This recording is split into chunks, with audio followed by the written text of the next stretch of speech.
ತಾತ ತಗೊಳ್ಳಿ, ಇದರಲ್ಲಿ 1,500 ಇದೆ. ಯಾವ ದುಡ್ಡಮ್ಮ ಇದು? ತಾತ, ನಾನು ಈ ಮನೆಯಲ್ಲಿ ಕೆಲವು ಪದಾರ್ಥಗಳನ್ನ ತಗೊಂಡು ಅದರಿಂದ ಕಜ್ಜಾಯ ಮಾಡಿದ್ದು. ಇದು ಅದ್ರ ಬಂಡವಾಳ. ಇದು 1,500. ಟೋಟಲ್ 3,000 ಇದೆ ತಾತ.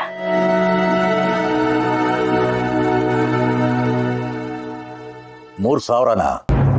ಇದು ನಮ್ಮ ಸ್ವೀಟ್ ಬ್ರಾಂಚ್ಗಳಲ್ಲಿ ಒಂದೇ ಒಂದು ನಿಮಿಷದಲ್ಲಿ ಬರೋ ಹಣ. ಇವಳು ಇದನ್ನ ದುಡ್ದು ನಮಗ್ ಕೊಡ್ಬೇಕಾ? ಯಾಕೋ ಹಾಗೆ ಹೇಳ್ತಿದ್ಯಾ? ಲಡ್ಡು ಈ ಮನೆ ಮಹಾಲಕ್ಷ್ಮಿ. ಈ ಮನೆ ಜವಾಬ್ದಾರಿನ ಹೊತ್ಕೊಂಡು ಮನೆಗೋಸ್ಕರ ದುಡ್ಡು ಕೊಡ್ತಿದ್ದಾಳೆ. ಈಗಲೂ ಮೊಸರಲ್ಲಿ ಯಾಕೋ ಕಲ್ಲು ಹುಡುಕ್ತಿದ್ಯಾ? ಲಡ್ಡು, ಇದು ನನಗೆ ಯಾಕೆ ಕೊಡ್ತಿದೀಯಾ?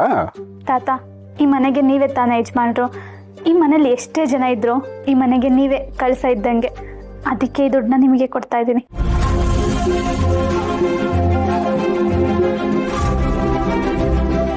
ಇವತ್ತು ಮೊದಲನೇ ದಿನನೇ ಇಷ್ಟು ವ್ಯಾಪಾರ ಆಗಿದೆ. ನಾಳೆಯಿಂದ ವ್ಯಾಪಾರ ಭರ್ಜರಿ ಆಗಿರುತ್ತೆ. ನೋಡ್ದೇನೋ ಶೌರ್ಯ, ನಿನ್ನ ಹೆಂಡತಿ ಮನೆ ಜವಾಬ್ದಾರಿನೆಲ್ಲ ವಹಿಸ್ಕೊಂಡು ಒಂದು ಹೆಜ್ಜೆ ಮುಂದೆ ಇಟ್ಲು. ಹಾಗಾದರೆ ಸ್ಕೋರ್ ಬೋರ್ಡಲ್ಲಿ ಲಡ್ಡುಗೆ 1 ಪಾಯಿಂಟ್ ಬಂತು, ಅವನಿಗೆ 0.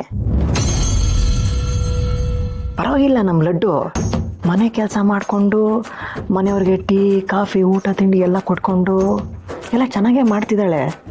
ಅದರಲ್ಲೂ ಸಂಜೆ ಸ್ನ್ಯಾಕ್ಸ್ ಮಾಡ್ತಾ, ಜೊತೆಗೆ ಕಜ್ಜಾಯನೂ ಮಾಡ್ತಾ, ಅದು ಅಲ್ಲದೆ ಅದನ್ನು ಮಾರಿ ದುಡ್ಡು ಬೇರೆ ತಂದಿದ್ದಾಳೆ.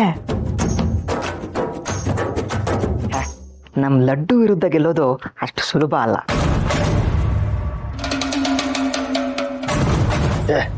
ಏನ್ ನಡೀತಾ ಇದೆ ಈ ಮನೇಲಿ?